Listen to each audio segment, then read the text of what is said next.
Gina with WTI.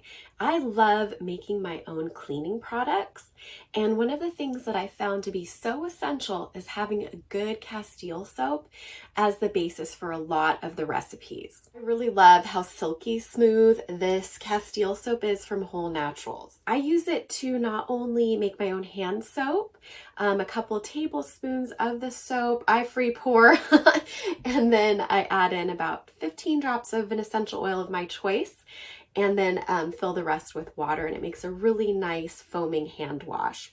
I love that this is unscented. That way I can choose my own scent to put into whatever cleaning products that I'm making. I also use this for laundering silk. So I use it for my silk pajamas and pillowcases, just a little bit in some lukewarm water, and it agitates up really nicely without getting sudsy.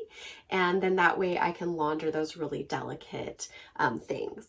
I really love this Castille soap.